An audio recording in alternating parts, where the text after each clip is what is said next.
Hello everyone and welcome to Fishin, the podcast where we discuss Magic's most mythic tribe and help the whole community become better Merfolk players.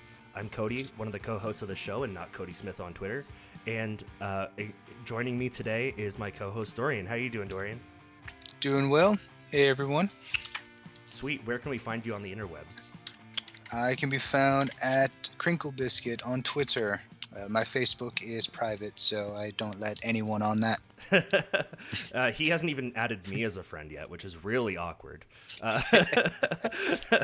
But you could also find both of us on the Fishin and Merfolk Podcast Discord channel.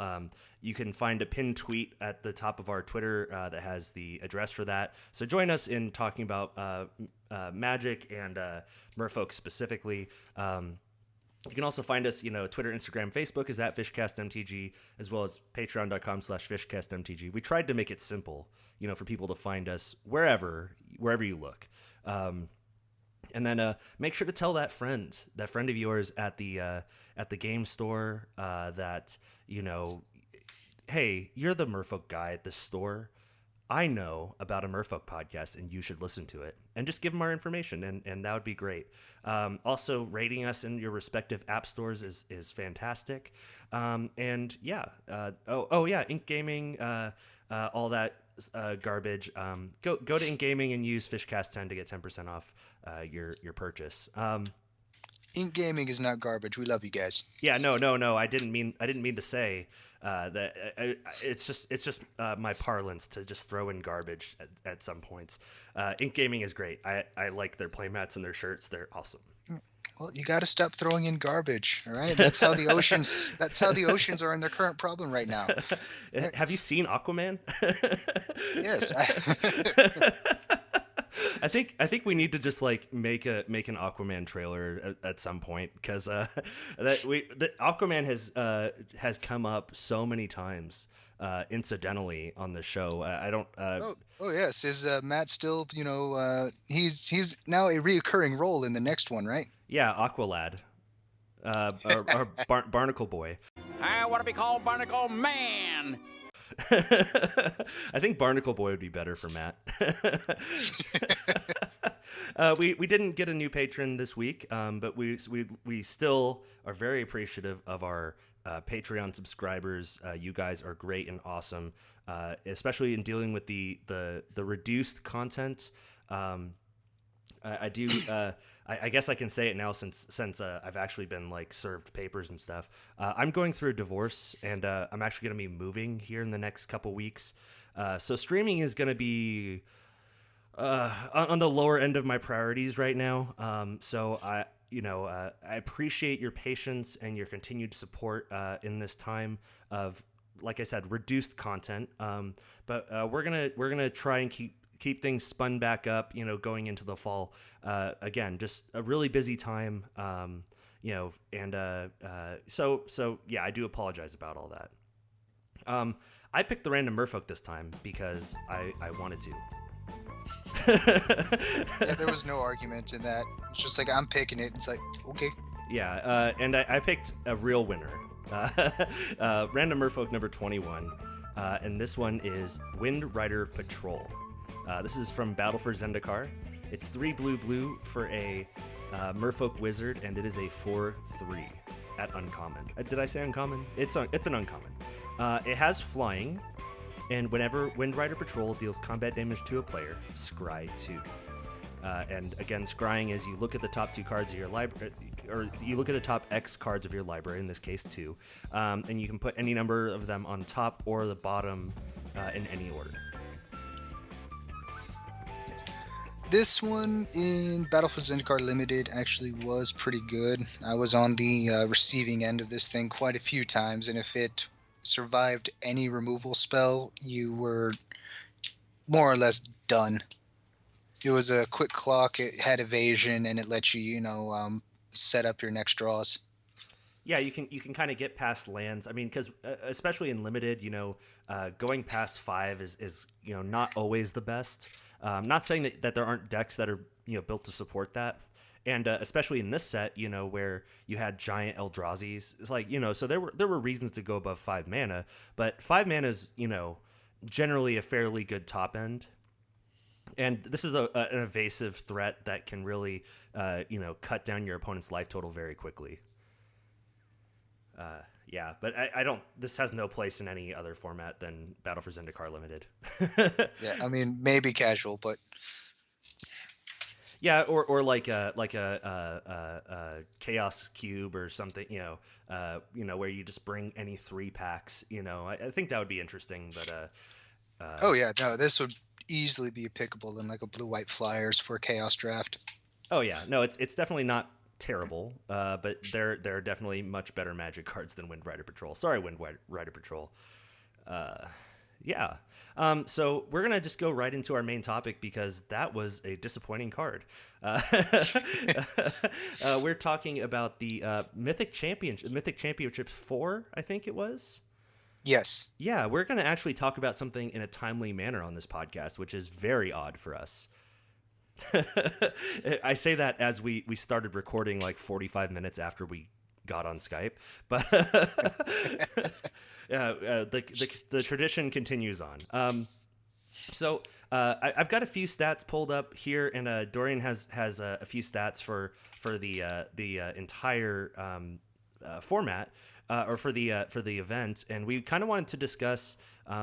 We might not actually touch very much on Merfolk this week, but we're going to talk about the kind of overall metagame of how competitive Modern looks right now, and then at the end we'll kind of bring it around and talk a little bit about kind of where Merfolk lies, because Dorian, you had some news for me that I was not aware of at the beginning of this. I am trying to remember what I said. Was it the Star City Games or something? I was talking about the stats. It was about the stats, but we'll touch on that later. So I have posted up here for day 1. I want to talk about the metagame, and these are the decks that the highest percentage decks. Is basically everything above 1%.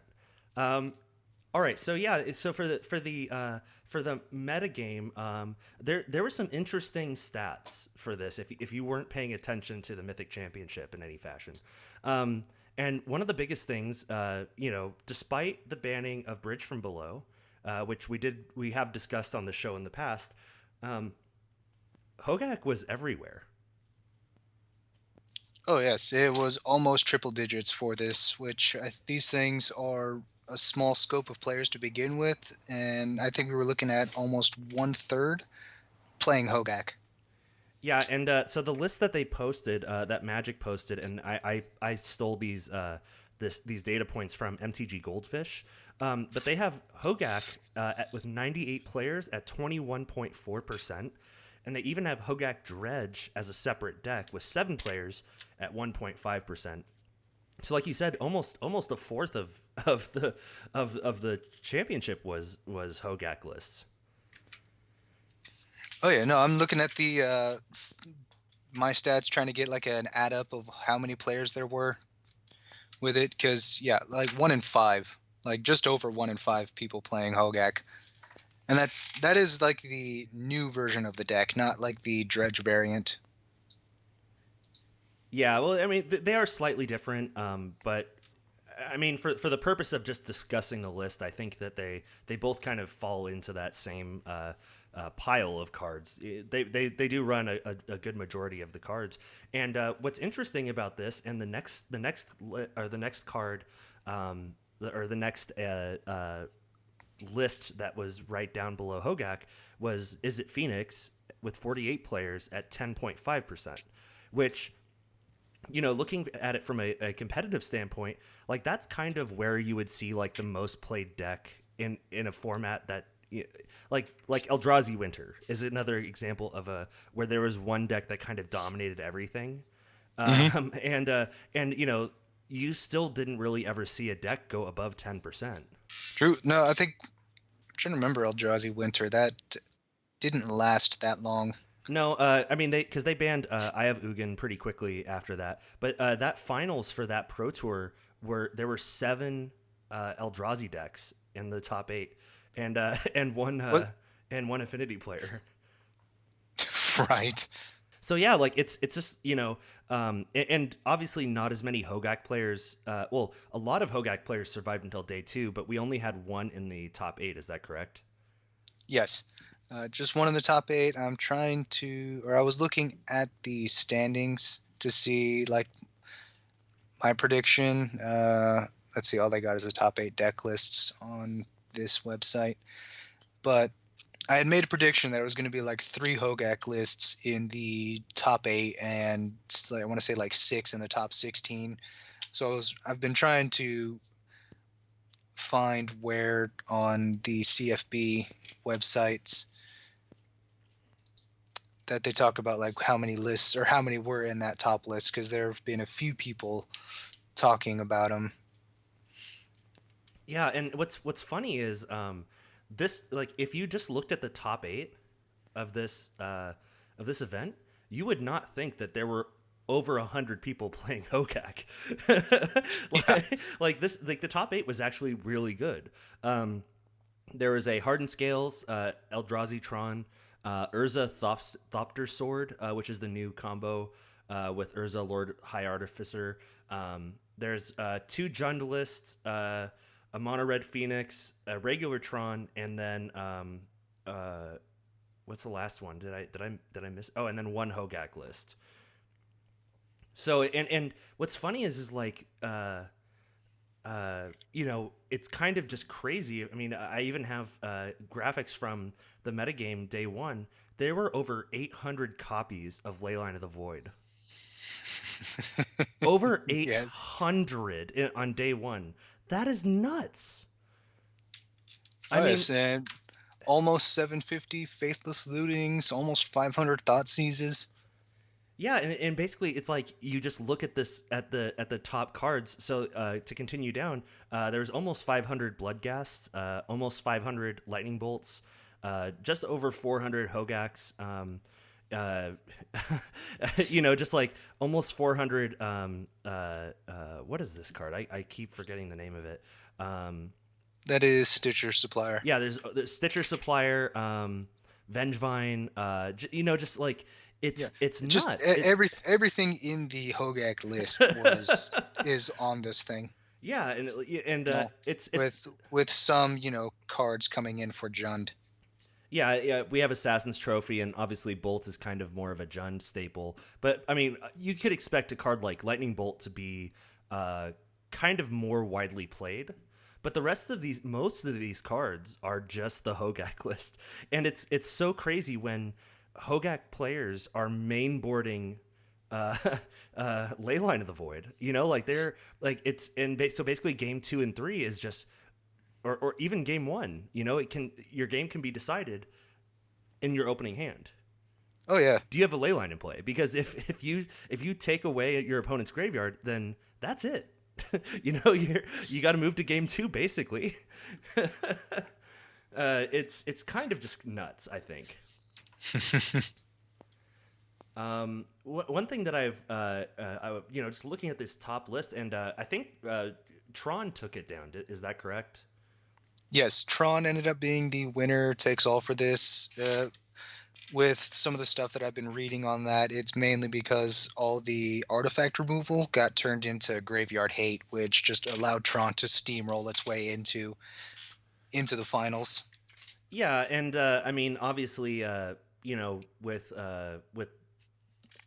just so much, there's so much value in Tron, and I'm kind of sad that Matt wasn't here to like, just like, do a few I told you so's. Yeah. But it like Tron just has so much value. I mean, it's like once you get an Oblivion Stone down, Hogak doesn't matter. Like it's just okay, cute. So with and just it's just such a good deck. I do like a good Tron list. Again, and things like Wormcoil Engine, Walking Ballista, and you still have Ugin, still have Karn. You can just exile their Hogaks. Just you did all that work. Neat. Turn 3 Karn, exile it. Yeah, that one goes away. Yeah. Well, It's then I'm going to do turn 4 Ugin, and now just get rid of the rest of your stuff. Yep. Oh yeah, no, it's pretty.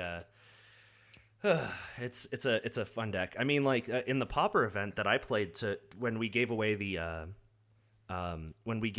box of I think that was Core 2020 and the invocation that we gave away. I played Tron, and I ended up playing against a blue-black control list, and it was that list is such a complicated list that by the end it was like round 6, that dude was tired, and I was playing a deck that you just go, oh, this has 2 of my Tron pieces and a Sylvan Scrying. Okay, cool. This is fine. So it's a little bit different. It's almost an autopilot. Like it, especially against these Hogak lists and these Jun lists and Mono Red Phoenix. That there's just so many moving pieces. Yep. Despite that, though, finally found the deck list. They don't have the standings for it, but they have all the decks that basically went 8 wins or better out of the 10 rounds of Modern. And of the 11 out of the, what was it? I want to say, I got to recount. 11 out of the 20 that win 8-1 or better in Modern, they all are Hogak. Yeah, that's pretty just pretty remarkable. So going into day 2, what was the conversion on Hogak? So looking at the day 2 standings with it, out of the 98 Hogak players, 70 of them ended up making it into day 2, making the day 2 metagame just under 25% of the remaining field. Jeez. that's still nuts. Oh man. I just honestly, that's kind of part of the reason why I haven't been doing like any leagues on Magic Online, is like I'm just kind of waiting for this all to be over. I mean, Merfolk honestly doesn't have too bad of a game against Hogak because we have so much creature interaction. But I do want to pull up on our Twitter, Alex Kahn, that was at SCG Connecticut. He did kind of he kind of echoed what we said last week about the force of negation, basically kind of forcing us to limit our non-creature spells to only deal with non-creature spells. So I mean, unless you're playing Deprive, you basically can't counter a Hogak, and you just have to deal with it with a Tidebinder Mage or Merfolk Trickster, Harbinger of the Tides in some fashion, and that can be a lot of work, if you just don't have the pieces. Yep, I mean, Tidebinder Mage is making a comeback in the main or in the sideboard and sometimes the main board because of Hogak. Yeah, I mean, especially if you have this many copies of Hogak in the main or in the events, and they also run Vengevines. They also it's just so much, like it just fortunately just deals with a lot of the problems that we have with Hogak. Because like the main deck graveyard hate doesn't really matter to us. We're not flashing things back or anything like that. So we actually kind of have a little bit of a head start in that fashion, in that we're not having to dedicate slots in our main board for hate pieces, if that makes sense, or like specific hate pieces. If Hogak is going to be this big of a deck, then we can get away with having 2 Tidebinder Mage, 2 to 4 Tidebinder Mages in the 75, and we're not giving up that much. Whereas like Hogak kind of has to keep in some number. They have to have Leyline of the Voids. They have to have enchantment removal. Sometimes artifact removal, because you have people playing Grafdigger's Cage, Rest in Peace, Leyline of the Void, Surgical Extraction, Ravenous Trap. Yeah, Martin Mueller, who played Hogak in the top 8, he has Lightning Axe, Lightning Axe and Assassin's Trophy in the main. But in the sideboard, there's a Nature's Claim, there's Engineered Explosives, which we've always kind of dealt with these graveyard decks. Engineered Explosives out of the side has always been something that, but like there's 2 main board Leyline of the Voids in Hogak, and it's like we don't care, so they are definitely able to dig for things. They have a very complicated mana base with Blood Crypts, Bloodstained Mires, Overgrown Tombs, Stomping Ground. Like a lot of pain coming from their own lands, which definitely does help us. But yeah, it's an interesting problem that we have where our non-creature spells really do nothing against Hogak. Oh yeah. Like the only thing I think we have in our arsenal right now is Grafdigger's Cage if we want like specific anti-graveyard hate. That and if we want specific graveyard hate, not anti-graveyard. Yeah, I mean, we also have Relic of Progenitus as well, which, I mean, you're kind of forced into doing that if you're like me and you don't have your surgical extractions. You definitely have to be kind of okay, and those are artifacts, and the deck runs so many destroy target artifacts. There's the Shenanigans in the sideboard. They run they run Tormod's Crypt. I guess that doesn't matter for us. But just it's kind of crazy, and I mean they can run a Braid. They run a Braid, Kozilek's Return. It's just kind of crazy. Mm-hmm. But yeah, so what do you think about these other lists? We've mostly been talking about Hogak, and I think Mono Red Phoenix we have kind of a similar game against. It's definitely more oriented towards burn. The burn it's more like burn than a dedicated graveyard deck, but they do just get so much value out of Arclight Phoenix in the graveyard.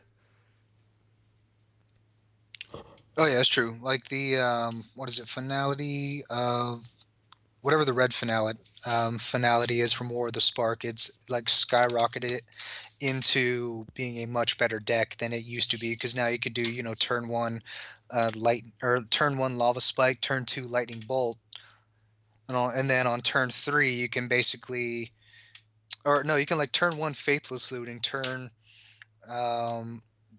then turn 2 like Lightning Bolt, and then on turn 3 you can do like red and 1 to basically recast those with the red finality, and any phoenixes you have in the graveyard are just coming straight back into play. Yeah, that's just nuts. Like that is very crazy. Had that happen to me in GP Dallas, and it was one in the Friday MCQ, and after they brought those creatures back into play, it was basically going into game 3 because I won the first game, and then in the GP for Saturday, I think I ended up playing. I switched into Echoing Truth and all, but like the amount of burn that the guy had, even though I was able to like launch 3 of his phoenixes back to his hand, he just could ditch them back into the graveyard with the Faithless Looting that he had in hand, because he basically didn't have to flash back the one he had in the graveyard.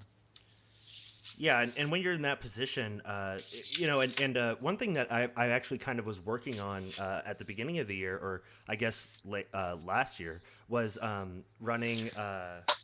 What is that name of that card? Sword Point Diplomacy in Burn, because Sword Point Diplomacy is 2 and a black. You reveal the top 3 cards of your library, and your opponent can take 4 damage to have you discard that card, and then you draw the cards. Because the problem with Burn is that you run out of cards. And so, I'm not saying that Burn is a bad deck or anything like that, but one of the kind of the shortcomings is, I burned you out and I killed some of your creatures, but you were able to stabilize and you killed me. So like, my thought process was very similar to what Finale of Promise kind of offers, but Finale of Promise is just so much easier. You just like you said, you've got your lightning bolt, lava dart, gut shot, and then you have faithless looting, lava spike, light up the stage. So like you're just you're able to just reach so much farther. And then guess what? After you've done some faithless lootings, and you can just get some Arclight Phoenixes, which have haste and evasion, and yeah, it's just really hard to deal with. Oh, without a doubt. That's and with the Mono Red Phoenix, for day one they had like 10 players, 6 of which made it into day 2. The one thing though, I got to give like a tiny shout out, like, so all the Boggles players made it into day 2. That's pretty crazy. Oh. I guess. Yep. I guess technically it does okay because once you get enough pants on your Boggles, you can stand up to a Hogak. Yeah. And it's kind of funny to think of a Boggle wearing like 12 pairs of pants and just like just saying no, like you can't pass. Oh yeah, turn 1 Boggle, turn 2 Ethereal Armor, into Rancor, you swing for 5. With that, and then turn 3 you just Daybreak Coronet, and it's like, all right, come at me. Yeah, nice try. So actually, I was going to ask your opinion because there were actually 2 Jund lists that made it into the finals. What do you think about the power level of Renin 6? That card is a crazy power level. The ability to bring back fetch lands from your graveyard. No, okay. The ability to bring back fetch lands from your graveyard with Jund is a crazy value for them. I've played against Jund 2 times, and every time they were able to do like a turn 2 Renin 6, they had a land drop to guarantee whatever the turn 3 play was going to be, usually Liliana the Veil. Yeah. Well, and then, they could, anything that's like an X1 is immediately dead with Renin 6. So it forces us to rely a little bit more on Lords, but it's a good Planeswalker with it. So, I mean, I think this is one of the few cards out of Commander Masters that is making a change for other decks besides creating a whole new one with Hogak. Yeah. And Renin 6 is kind of like the power level is very nuts, like you described. You go turn 3. It's like you do turn 1, fatal push something, and then not even that. They their curve is basic, or their like perfect curve now is turn 1, hand disruption, turn 2 Renin 6, turn 3 Liliana the Veil, and what can you do? Yeah, I completely forgot about the Thoughtseizes and Inquisitions.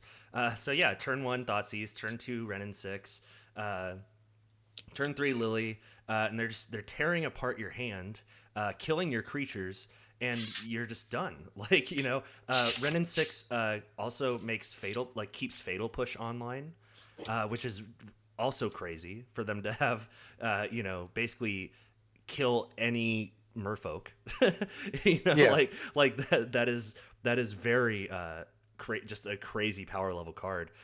Easy way to just wipe our board. Fatal Push our Lord, kill, have Renin 6 tick up to kill Master of Waves if you're still playing that, and then there goes your entire pressure. Well, Renin 6 can't kill. Oh right, yeah, pro red. But yeah, pro red. But I mean, you just go. You can just fatal push it. You Renin 6, you return a land back to your hand, you fetch for a black source, fatal push it. Like it's or there's also just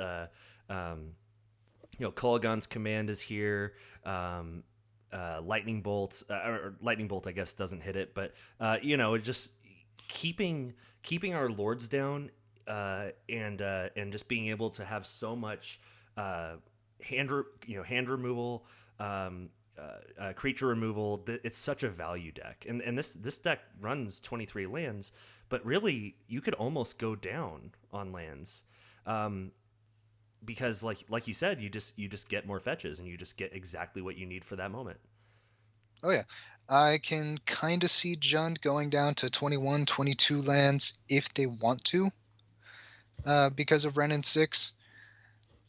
At the same time, though, I mean, it makes the price of the deck has become way more, I want to say, expensive because of it. Let's see what the new price is. Nope, not talking about it on this one. So, one thing I did notice is Reed Duke, the one who is like a, aficionado of Jund, decided to play Hogak in this Mythic Championship. Well, I mean, basically up until Ren and 6, Jund, it's still a deck. It's like you always see it, but it wasn't making waves because Hogak was just dominating everything everywhere. Mm-hmm. And it still is. So there we go. There we go. Jund is now back around the $2,000 range because of it. Well, yeah, the mana base is so crazy. There's actually, like I said, there's two lists. Ziyang Zhang plays a 23 land variant, and the other Jund player, David Mines, played 24 lands. He even played a Veraska Golgari Queen. That's the 4-mana one that has you just -3 to destroy a permanent with converted mana cost 3 or less. Yep. And that one even plays Bloodbraid Elf, Tireless Tracker, Scavenging You. Like, there's so much ways to gain life, and just with Ren and 6 and Tireless Tracker, that's just value. You're just drawing cards. You're pulling out more lands out of your graveyard. You're cracking clues to draw cards. You can hit a Ren and 6 off Bloodbraid Elf. Yeah. Like, how is this? Yeah. How is this card? Good? Like, how is this not stopped? It's pretty nuts. But I'm kind of happy to see like mid-range making kind of a comeback. Mid-range players have needed that kind of help for a little bit, considering how fast the format had become. So, and if Jund is, like the baseline of the format, then I think it's still kind of a good spot for us. Oh yeah, I'm not saying that we can't, overcome this, because as you've seen with a lot of the lists that have been popping up for Merfolk, we're actually very low on non-creature cards. So things like Inquisition of Kozilek, Thoughtseize are not as good. I guess that's kind of why more people were up on Inquisition of Kozilek. But I don't think we're in a bad spot, at least against Jund. Yeah, it just takes some finagling. We got to basically look at the expected metagame we're going into with the way the last two, where is deck lists? There we go. So the way this is going, we have the top 3. Where is Hogak at? I do not see it. Is that a combo deck? Yeah, it's a, well, I guess kind of creature I think combo. they grouped it. Yeah, they grouped it in with Dredge on MTG top 8. So, but I mean, the top decks right now is Arclight Phoenix, Eldrazi Tron, Hogak and Dreads, Urzatron, as always. Yeah. So for us, our deck, basically, we would need to plan around that type of expected metagame. War Prison, Urza Prison now, and is becoming pretty popular, and it is like almost right up there with Tron decks, at least in the past 2 weeks. Yeah, and like I was also gonna point out the Urza Thopter Sword, because in kind of the same the bridge, the Whir decks, the Whir of Invention,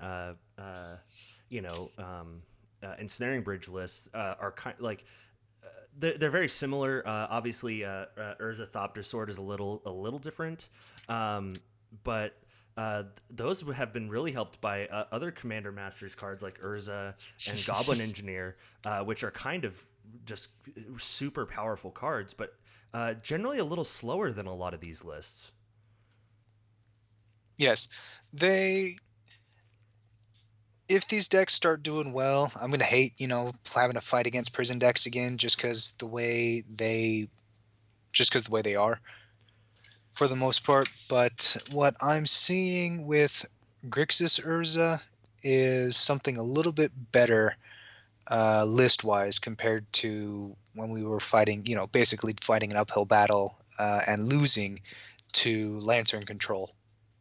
Yeah, I mean, you have a little bit better chances against like you said, the list that Manuel Lenz played in the top 8 is a Grixis list, and I mean, once you start getting into the combo pieces like Teferi Time Raveler, which really slows down a lot of the faster decks, obviously Urza, Lord High Artificer is kind of nuts with how many artifacts this deck runs. Yes. and once, because like then you can basically just tutor for whatever you need for the moment. So Thopter Foundry, you can get the Foundry or the Sword. You can get the Ensnaring Bridge to stop things from going.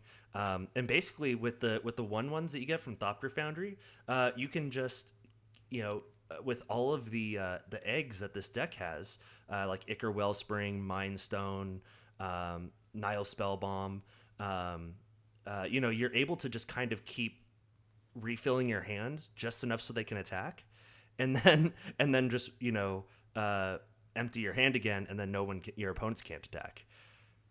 Yep.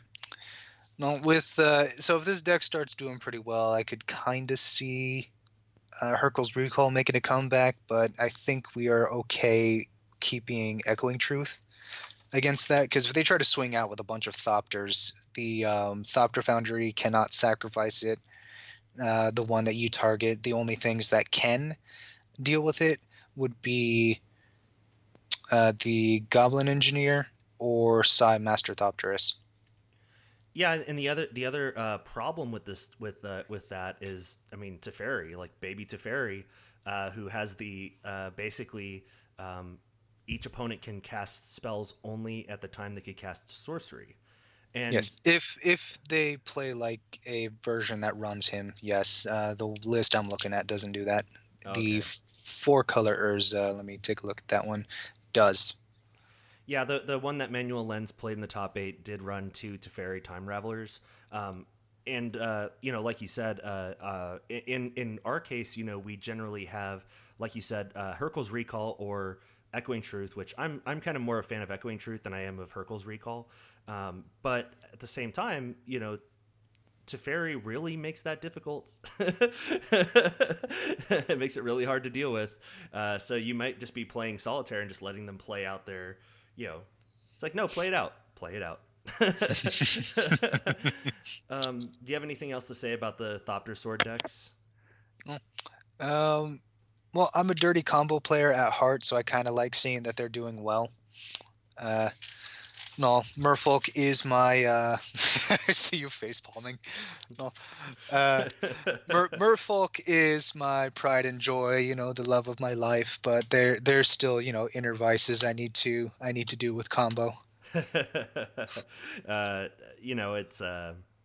It's fun, anyways. I mean, I try not to do the combos that take 20 minutes to get going, because I used to play Jeskai Ascendancy, and then I was like, I'm not even having fun winning. No. So I ended up switching to the Bring to Light Scape Shift. Oh, that's good. Yeah, Bring to Light is a fun Magic card. Which was the sad thing, because the Snow Shift is the new quote-unquote version of Scape Shift decks. It's kind of like either a Bring to Light Snow Shift or Teamer Snow Shift, and the list that they've done so far, I got to go all the way back to day 2. They had 3 players in day 1, and none of them made it into day 2. Oh, geez. I mean, there's still red green Valakut players, but it's there's the decks are just so fast, Yes. No, but looking at it, looking at the types of cards we got for the day one, if this is going to be any indication of what the modern metagame is going to start looking like going forward, we have Hogak, Is It Phoenix, being like the top two cards to maybe justify bringing in Tidebinder Mage, or to bring in more copies of Tidebinder Mage to like lock down certain pieces. Mm-hmm. No, then let's see what else we got. Humans, Eldrazi Tron. Well, so like Eldrazi Tron and the Thopter Sword being something to have ceremonious rejection, and then humans and Thopter Sword also being a reason to have Echoing Truth. Yeah, Echoing Truth I think is just so versatile. To even kind of go against what Alex was saying, where basically our main board non-creature spells only handle non-creature spells. At least Echoing Truth hits anything we need it to, especially against these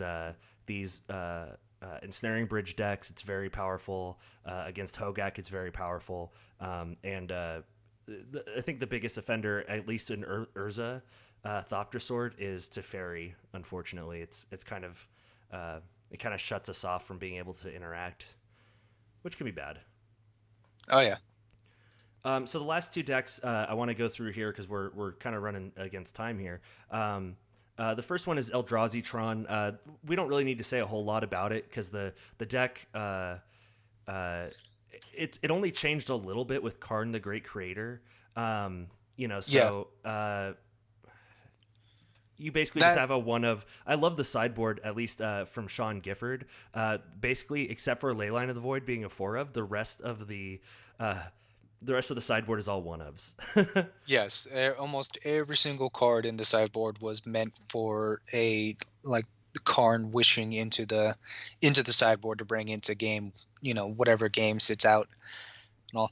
With Eldrazi Tron, this one seems to be the deck that is able to utilize Karn the Great Creator a little bit better because you're applying early pressure and then you're playing, a turn 4 Karn to pretty much lock down your opponent. And if they can do like a turn 3 Thought Not See or turn 4 Karn the Great Creator, and then turn 5 they just lock you down with Mycosynth Lattice, that game's basically over. Yeah, I mean, I've played against this deck a few times on MTGO. I mean, this has a lot of answers for a lot of things. And, Matter Reshaper is kind of nuts because, you could just flip Expedition Map, which is acceleration. You can flip a Chalice of the Void. So Chalice on 0 still does affect a lot of decks that are, that are running like Mox Opals and there's a few other cards that are not coming to mind right now. But even, so it's just such a good value deck. And like you said, once you get a Karn down, it's really hard to do anything. It's hard to do anything against it. No. Yeah. Tropical Merfolk will love playing Collector Oof. Like in response to like a Karn the Great Creator, and because they can't really do anything other than dismember it or all is dust at that point. Like maybe Blast Zone with what I'm seeing in it, but if you time it right, you can essentially get the Collector Oofy in play. Like maybe bounce Karn while he's on the stack when they're casting casting Mycosynth Lattice. But that's like a very niche type of interaction. So, and again, if it comes up, another area where Echoing Truth is very good. Yes. So, I mean, there's not really a whole lot else to say about it. we basically have the same problems with Eldrazi Tron as we did before, so I don't think there's any updates to make. But yeah, it's Eldrazi Tron. Yes. Plays big stocky boys. Yep, they're either going to run you over with the Eldrazi or lock you out of the game. That's like the one thing I kind of don't like with the deck lists or with this new iteration of Eldrazi Tron. But it's still something that can be fought through, and it's a much more I would say it's a much more fair matchup than trying to face down 6 Hogak decks in a row. Yeah, I'm sure playing in that was just a slog. Because I mean, with like we said, with almost a quarter of the matches or a quarter of the players being Hogak lists, like you can imagine that there were so many people that were playing just like you said, Hogak list after Hogak list, and that has to be just a mental slog. Oh yeah. If we look at the anything with 7 wins and all, that number that I gave earlier, the 11, 11 out of 20, so out of 40, we have 1, 2, 3, 4, 5, 6, 7, 8, 9, 10, 11, 22 out of 40 that were like 7 wins with Hogak. Yeah. And then we still have like another 5 underneath that I didn't even get to count. So out of 45, it is like just over half were Hogak. That was at the top tables. Jeez. So. I mean, I actually was not able to watch very much of the coverage, but like I can just imagine them going like, oh, go to that table. It's not Hogak.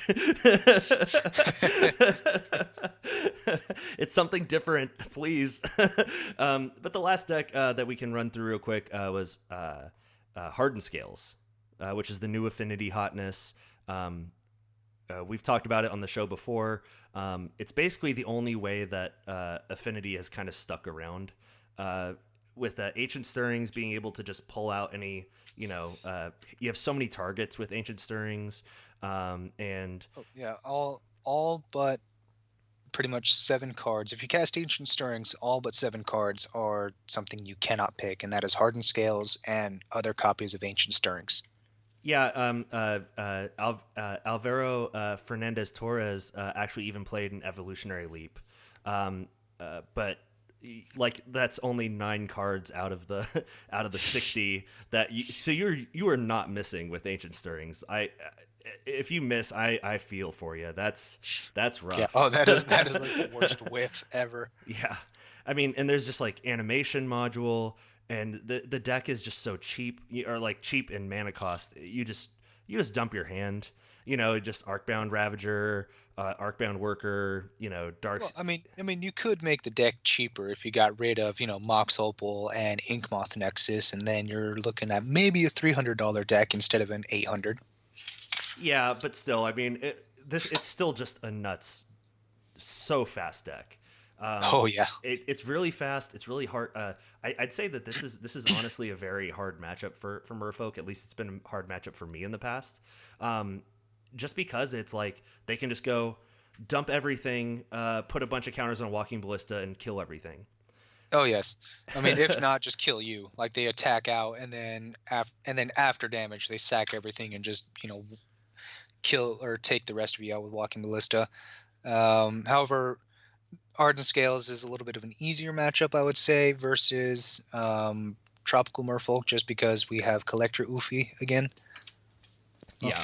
Being able to vial that in response to, any of their activations. It's still going to trigger like animation module, but you shut down Arcbound Ravager, Walking Ballista, Hangerback Walker, Welding Jar, Throne of Geth.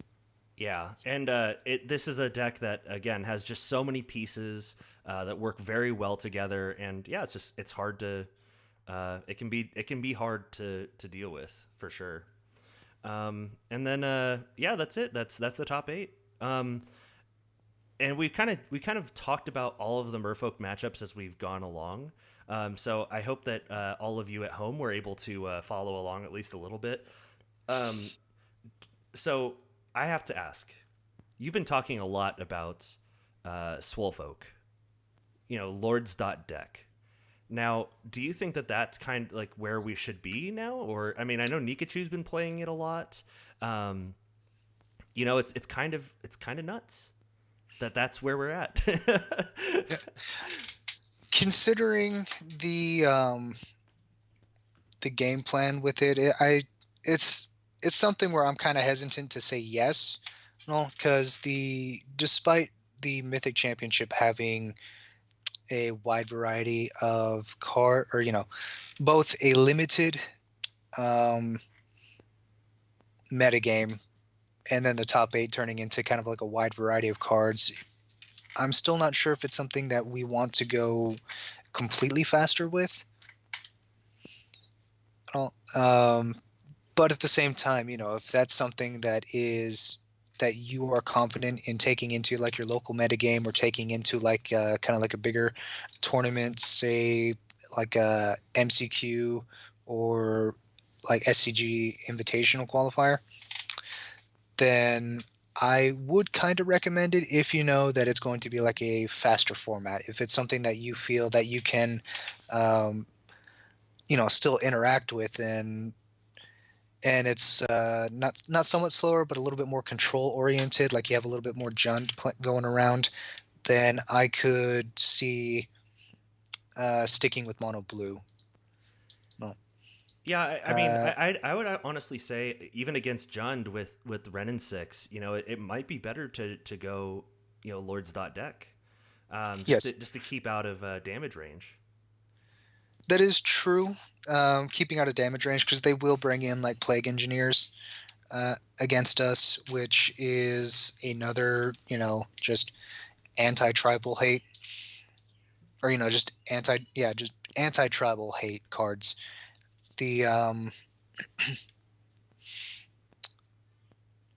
So I do see the argument in that. With it, the thing I was kind of looking at is I'm trying not to base it solely off of the metagame that we see with the Mythic Championship. Mm-hmm. No, that makes sense. And your FNM is not going to look like this. Hopefully, if your FNM looks like this, then I'm sorry. Yeah, you're playing with all the other spikes, and good luck. Best wishes. We'll send our thoughts and prayers. Yes. So, but that's the thing, though, is that Eldrazi Tron and Tron both have Blast Zone, so you have to kind of balance how many creatures are going to throw out against that. And if you're playing, the Swolefolk or, Simic Merfolk, you're having to deal with that kind of like balancing act, because you want to throw out as many creatures as you can just to close out the game quickly. But if you just play into like a Blast Zone, then game's over for you. Yeah. Let's see, the deck list that I'm looking at. This guy is Hamot Gale, if I hope I pronounced that right. He ended up taking down a European qualifier in Metz, France, with Swolefolk, only running 14 Lords out of the total 16 he could do. Only 14 Lords? Yes. But he gave a little bit more interaction. He kept he basically kept the spell, like the non-creature spell spread, 4 Force, 4 Spreading Seas, 4 Aether Vial, but then he main decked 2 Echoing Truth and then sideboarded another 2. Yeah, that seems fine. And the only thing I could see being kind of a problem is if you have a lot of deck like the 2 Jund lists that run Inquisition of Kozilek and Thoughtseize and Liliana. You can find yourself running out of cards really quick if you're playing Force of Negation. Oh yeah, that's a word of caution. I think, and like I said, Alex Kahn was kind of complaining on Twitter, or not complaining, but just pointing out like maybe it's not as powerful as we think it is, or it's not the counterspell, that we needed. I mean, a hand disruption like .deck is going to always be like a bad matchup for us, because now we're helping out their game plan by trying to counter a specific spell, and then we 2-for-1 ourselves. Yeah, and of course it being 3 mana doesn't help us with Inquisition of Kozilek, where they can just take it. So there's also that. Mm-hmm. So if we just had Force of Will, we'd be fine. We'd be in a lot better of a spot. But Force of Will is very powerful. I don't think they'd print that into Modern. No, I think it would probably take maybe another 10 years before they even start considering Force of Will, and it depends on what the power creep looks like. Yeah. Oh yeah. You gotta take into account all the, what's being played and all that fun stuff. So, you have news about where Merfolk stands in the Modern metagame. Yes. So despite all the not really negative talk with Merfolk, but in the past 2 weeks, our percentage has gone up. We are now 2% of the metagame instead of 1%. And Woo! We have a total of 5 deck lists in the past 2 weeks. If we go in the past 2 months, we, kind of drop back down to the 1% range. But we have, 14 decks out of, 1,300. So I'm not going to complain too much about that. Going back to the 2 weeks, we do have, a quick shout out to Jonathan Aiken for making top 8 in the SCG Classic in Columbus. Good job on that. Yep. Well, and his list actually is kind of cool. He's it looks like he's trying to balance the like man lands with the canopy lands or horizon lands. Yeah. Well, because he has a total of 4 of the horizon lands, but then he's got like 4 Mutavault and 2 Fairy Conclave as a way to keep pressure on just against specific decks, and he has a Smuggler's Copter as well. Smuggles. Yes. My buddy Snuggles. All right. Any last anything else that we should cover before we get out of here? Because we're pushing an hour. No. I would probably say, once I've been seeing with the last couple decks, Damping Sphere showing up as like a 1 of or 2 of in Merfolk decks, it might be a good time to start, considering that as sideboard tech. Yeah, for all these Faithless Looting, Manamorphose decks, and even Affinity, honestly, to just kind of really tax them and make it so that they can't quite get out to like a turn 2, turn 3, dominating board state. I could see that being a good addition. Oh yes. No, despite my poor showing at SCG or not SCG at GP Dallas with running it, every single time I used it, it felt relevant, and that was against Izzet Phoenix, Tron. Never got to play against Storm, and I think I brought 1 in against the Hardened Scales of Affinity, but just because I needed to swap in something, and it felt like the only thing that could kind of work. Yeah, but I could see against all those matchups that card being very good. Oh yeah. So I mean, considering that we have 2 versions of Tron in the top decks in the metagame, I think it's a good idea just to bring in, because it when I brought it in against like the Eldrazi Tron, they were forced to tap out to play a Wormcoil engine that I think they sided in. Mm-hmm. No, I think it was a regular Tron that I was playing, that they were forced to tap out for Wormcoil engine, and then I was just able to bounce it between Mirror Bergiri and Harbinger of the Tides. Yeah. Oh yeah, Harbinger's been putting in work recently. I've been really impressed with it. Yes.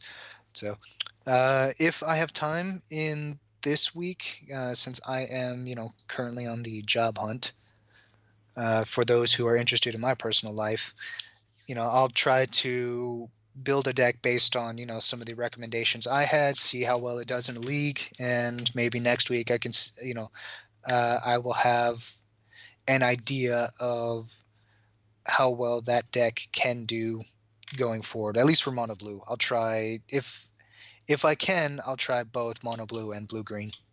Oh, sweet. That'd be cool. I'd be happy to hear your results. Maybe we could figure out a way for you to pop those on YouTube as well. But yeah, if you make sure to follow us on Twitter, Instagram, and Facebook is at FishCastMTG. If you have a longer form question, you can feel free to email us at fishcastmtg@gmail.com. Our cover art was made by Tessa and Hunter Pruitt, and our logo and stream art was done by Ishton on Twitter, with our animated intro by the amazing Jake Boss MTG on Twitter.